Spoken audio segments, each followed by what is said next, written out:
Welcome to the Peak Performance and Peak Satisfaction podcast with Master Executive Coach Sherry Gregoff. Sherry helps business people perform better, get rewarded handsomely, and actually enjoy their work. After having her own career turnaround, she now helps other high-powered business professionals experience the same. Join the movement to work differently.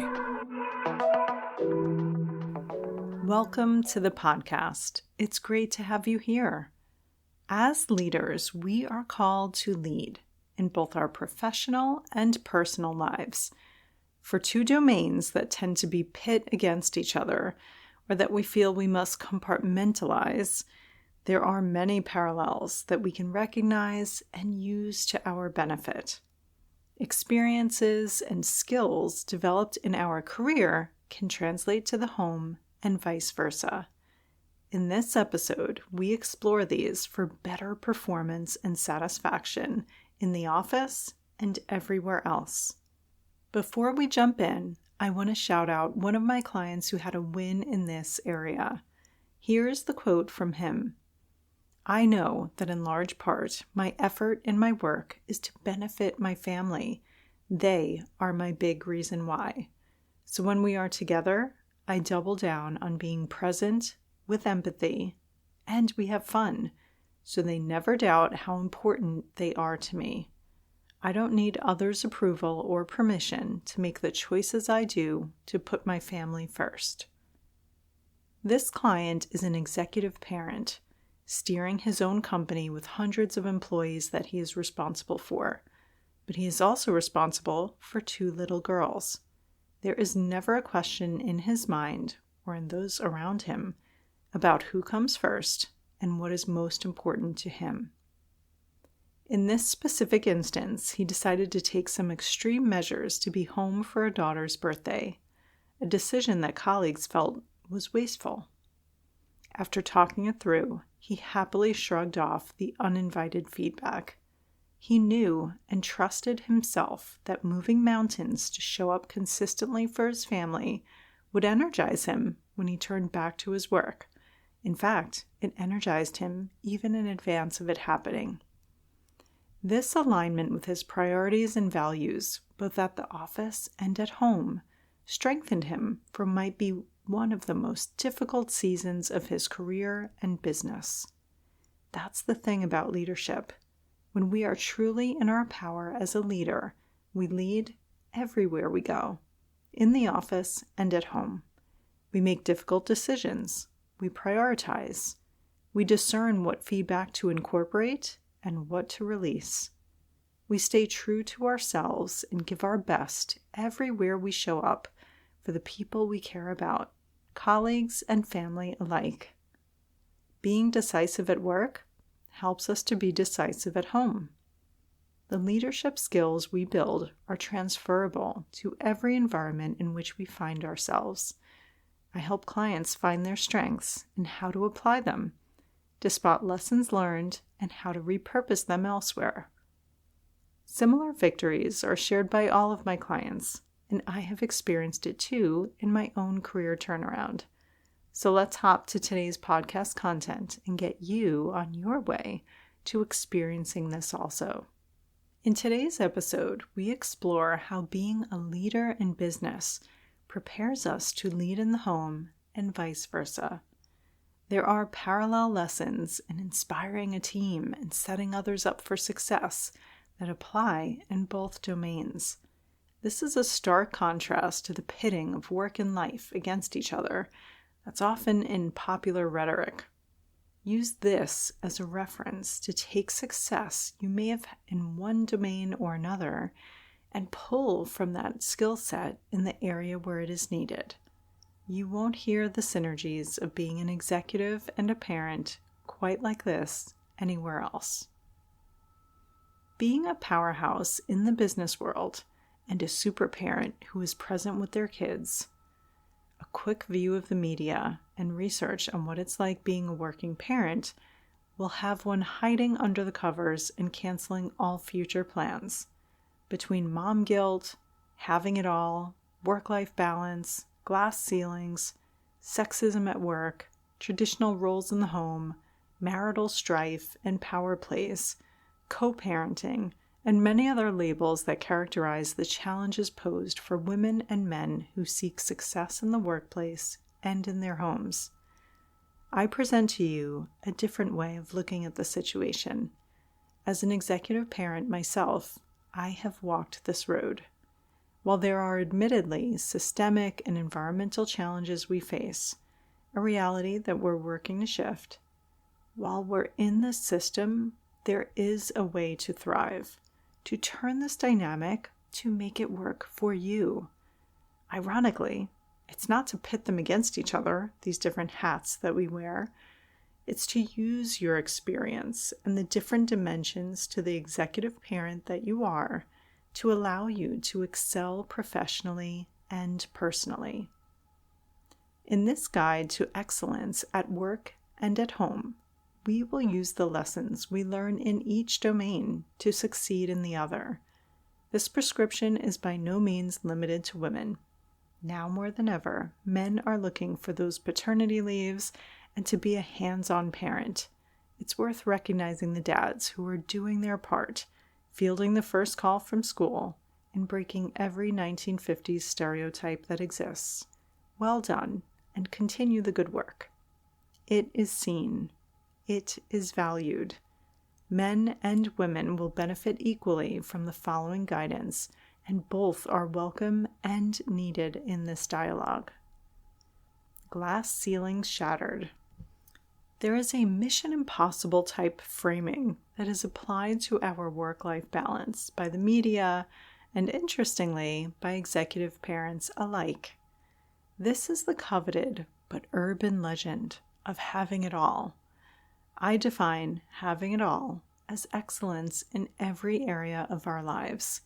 We are told quite explicitly that it's impossible. Or maybe we can have it all, but not all at once. It's been said that when we are born, we have good health, all the time in the world, and no money. Midlife, we have good health, money, and no time. As we age, we have money, plenty of time, and poor health. If that isn't a recipe for depression and victim mentality, I don't know what is. One prescription is that in order to experience some sense of having it all, the executive parent must lean in to their career. For some, this means nannies and minimal time at home. For others, this means working 24/7, and any time not at the office is spent thinking about the office. Leaning in to the point of falling over, whether that's having a medical issue halt your career and life, or losing the relationships that are actually at the top of your priority list, it's not what's in my prescription today. I suggest a different way of working, a different way of leveraging our experience leading in the home to help us succeed in the office.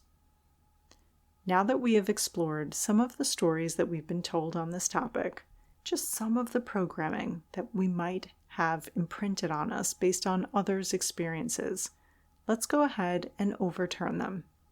How we break these barriers, these glass ceilings that have been applied to us, is by diving deeper into the actual facts to discover the truth. What we learned as an executive applied at home and vice versa. Leading at work helps us to lead at home. If we are so focused on the supposed conflict between work and life, we will miss the incredible synergies that exist when you embrace them both. It is the oft-referenced both and rather than the either or. To explore how our work and business actually prepares us to be more excellent parents and leaders of our homes, we will take a skill we have built and learned firsthand at work and start applying it at home if we haven't already. Leadership is where it's at, and it doesn't matter if you're aiming for better results at work or at home. You can have them both. Invisible work. First, it's important to tune out those narratives that are grabbing attention by focusing on the fear and the scarcity. One example is the research about the extra burden that mothers carry in the home. It is this overhead, this headspace allocated to taking the lead on the often invisible and intangible tasks that can be unrecognized and underappreciated. Things like making sure Jimmy's got a gift for the birthday party Saturday, Susie's got her softball uniform cleaned for the game, a plan for hosting the next holiday. The list goes on. Here's the thing, moms and dads. We lead at work and we lead at home. If we're taking on invisible tasks at home or at the office, there's always another way. Similarly, you might find your workday filled with invisible tasks, status reports and readouts that go unread, steer codes of aimless information sharing, inbox organizing. We may inherit this work or allow ourselves to get buried under it. At work and at home, here's what we do next. Evaluate whether this work is worthy of anyone's attention. Is it valuable? Is it worthwhile? If not, quit it. If it is, then determine who is best placed to do the work. If you have children, will it help them learn responsibility and how to care for themselves? If yes, then delegate. If your team member will get more exposure or will learn something new, then delegate it. Delegation, upgrading from I to we. At work, we know that when we try to do it all and don't delegate, we implode and everything suffers. So why in the world would we try to do everything at home? I live with a bunch of dudes, okay? And guess what? They do their own laundry, dishes, and cooking, and cleaning, because we're a team. As parents, we are superheroes sometimes, yes, but even superheroes need sidekicks, and they team up. Martyrdom is so yesterday. Have you met a fellow parent or experienced yourself the burnout that comes with taking on more than one person's work in your home? It's just like at work when we attempt to do it all ourselves. We can intentionally choose to stop believing that we are the only capable one at our home or at our office. There actually is no single right way to get it done, including our way. Instead, we engage our team and lead, at home and in the office. We know that the team is better than the individual because we have lived it. So we take this golden lesson learned either in the office or at home, and we apply it in the other domain for increased success. Micromanaging when no one wins. At work, we know that when we micromanage, we alienate our team and squash their growth. In the beginning of my career, my detail-oriented master project management skills took me so far. I led large programs of work and would manage every detail, every stakeholder, every team member, closely. I was analytical and made data-driven decisions. It became a bit of a reputation, and it bode well for many chapters of my career. When I became an executive, I watched my skills shift, flexing into what the environment and my team needed. I became more strategic, more creative, and influenced from a place of leadership and inspiration. As a parent, when our children are young, it's tempting to slide into the role of taskmaster and camp out there, thinking it's the best way for us to add value and serve the family. I remember a brilliant first teacher of my children in a Montessori environment gently encouraging me to step back and let them step up. When they were 3 years old, it was letting them clean up their own mess, spilled milk, for example. As they grow, it's letting them sort out how to raise that math grade at school. This micromanaging shows up in another familiar way too. I used to be the drill sergeant mom. You know what this looks like. Barking orders, watching the clock. It's no fun for anyone. It adds unnecessary stress for all, stunts the children's independence, and makes the home environment, well, one that you need a vacation from. In contrast, when we apply the lessons learned at work, how to lead beyond being a manager in the traditional sense of the word, it's letting everyone on your team lead when it comes to their own responsibilities. and giving them freedom to learn from their mistakes, taking calculated risk in an environment where you can be their air cover. At home, if I know when the pop quiz is, whether there are clean clothes left in the dresser, when sign-ups are due for that extracurricular, then my family will never be accountable and feel like owners of their own futures. Those times where illness or surgery takes us out of the game creates a space for others on our team, at home and in the office, to step up and do the things they are fully capable of managing themselves.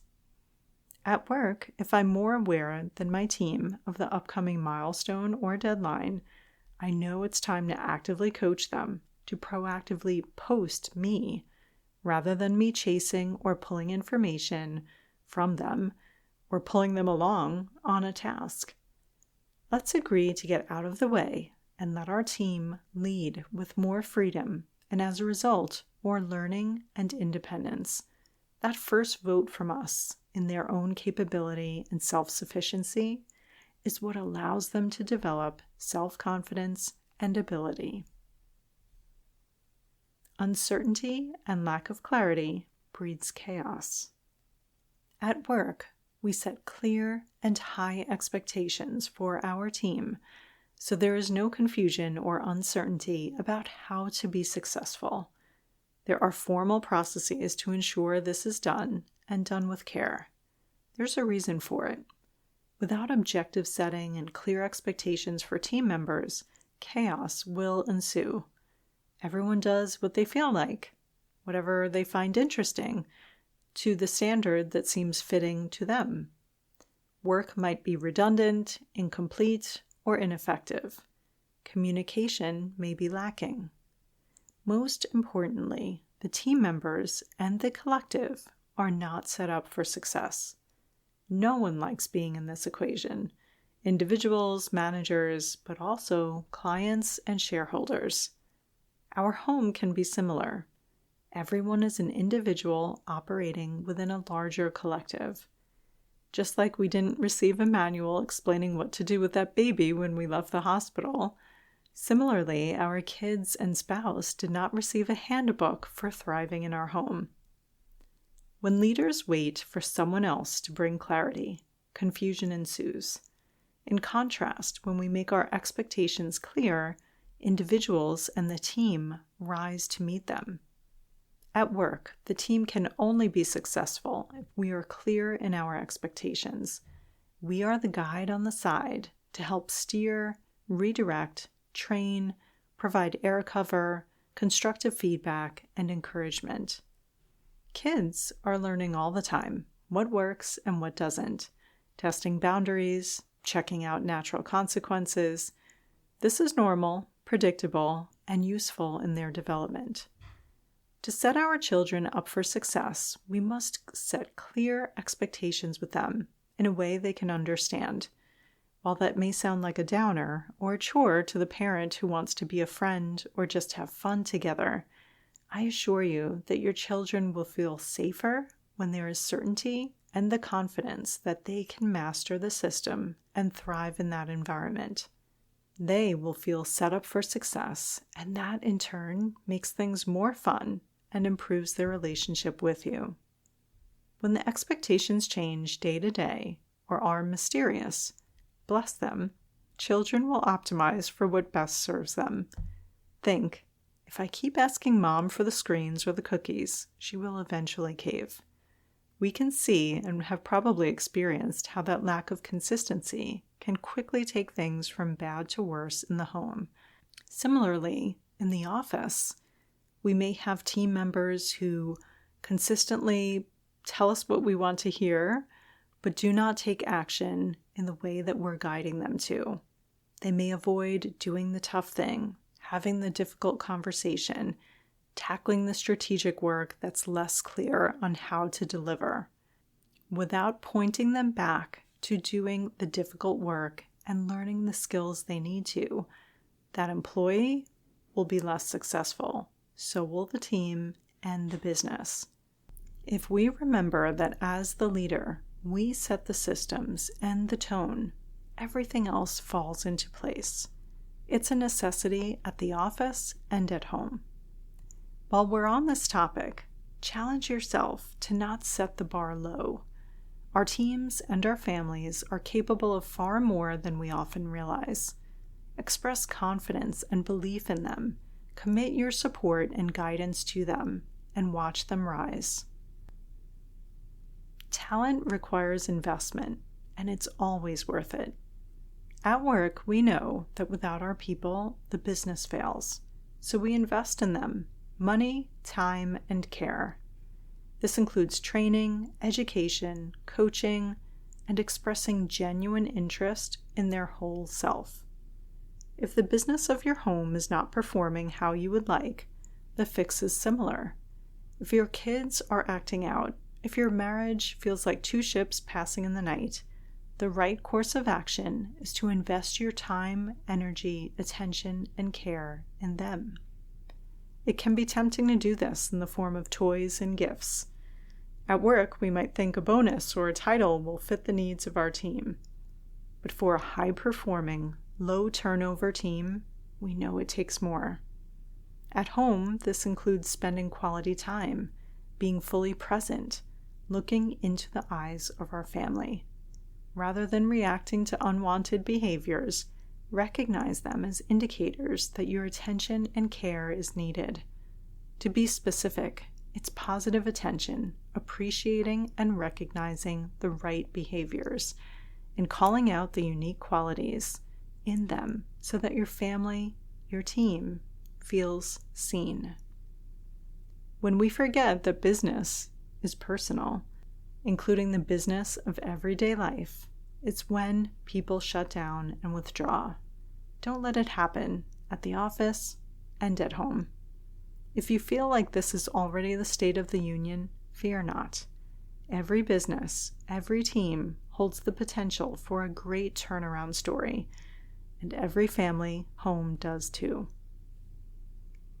Continuously hone your craft to stay at the top of your game. At work, we know that to stay on top of our game and to hone our craft, we have to invest in ourselves and in our skills. Complacency leads to plateaus.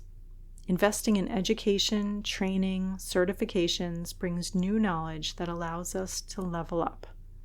If you don't feel like you're mastering parenthood, marriage, or your home, invest in your skills and your well-being. As a leader in your home, you will excel and your team will follow if you are able to lead by example.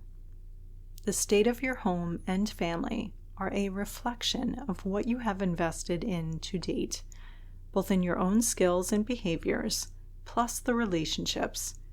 Here again, this isn't a final verdict. It is just information. If the success you hoped for in your home team is not the reality, invest in your skills and your support as a leader. Watch that investment come back to you tenfold as your home slips into a peaceful, joyful sanctuary. What could be more worthy of investment? As we reflect on where we invest our resources, what we bet on as having the best return, education is always high on my list. I credit it as a key part of my success as an executive and as a parent. I pay it forward by investing heavily in my children, too. We are our greatest investment. Our minds, our greatest asset. Formal training and education can be part of this equation. Coaching for practical application of tools and mastery of skills can be accessible and valuable in all seasons of your career and leadership at the office and at home. Your invitation to lead. Executive parents, we get to be the leader that our home is waiting for. We are privileged to learn so many lessons firsthand in our business that are just waiting to be applied in our homes for our family's success. Our success at home can help us find what to lean into in our leadership at the office. We bring the authentic and whole us everywhere we go. The wisdom and insights follow us. Let's recognize that work and life are not actually at odds like we are made to believe. Maybe our best training ground for being an executive parent was in our work. Maybe our empathy and patience were tested and developed as a parent, and now that helps us in our business. It's all interconnected, those multiple hats we all wear. We don't swap our business suit out for the superhero costume like Superman. We wear the suit and the S on our chest all at once, at all times, everywhere we go. And guess what? That in itself is a superpower. Leverage it rather than taking off that persona and stuffing it in a bag when you change environments. Authenticity and self-awareness are assets. Know your strengths and repurpose them across domains. Know your areas for development and get training and coaching to address them. When we take the lead at work and home, everything is much more fun. If you see room for improvement in either space, book your free work-life audit with me at the first link in the show notes now. Together, we will identify how leading positive change can be simple, doable, and start immediately. Until next time.